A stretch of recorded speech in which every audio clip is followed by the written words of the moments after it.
Hi, I'm Kay and I'm here to talk to you today about the two different methods of composting. Here at the University of California Cooperative Extension, we like to teach the hot managed method, which is basically chopping your green and brown materials into a size that's about 1 inch to 1.5 inches in size, using equal volumes of browns and greens, mixing them up real well, doing that 4-inch layering that we've talked to you about in other parts of the series.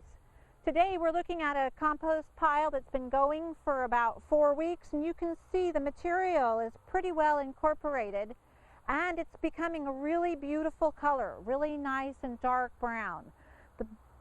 The browns and the greens are hard to distinguish, and soon it will be ready to go. It'll need a little bit of curing, but then it will be wonderful in the garden. We've watched this every 3 to 5 days and turned it every 3 to 5 days. We've taken its temperature, and as the temperature declines, we turn it to make sure that it's biologically active for the whole period that it's here. So this will be done within 4 to 6 weeks generally, depending on the nitrogen and carbon levels. You can also do what's called cold composting.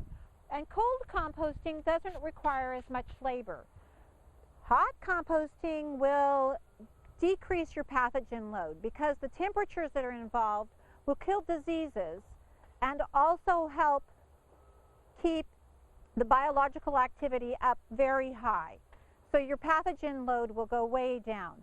But with cold composting, you can do it the old-fashioned way and just pile your green waste into a bin. You can pile it up into a corner. You can sometimes put it in a trench in your garden.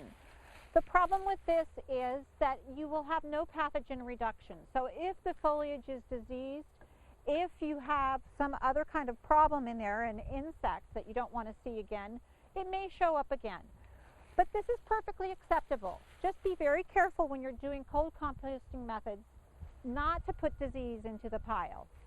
Again, it will compost faster if you chop it up. So you can see this is really large material. This will take a long time to decompose versus if I'd taken a little extra time and chopped it up.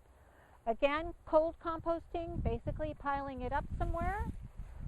Hot managed composting, that really fine mix to start of browns and greens, letting it cook and watching that process carefully to make sure it cooks for that whole 4 to 6 weeks to give you this beautiful, beautiful garden product.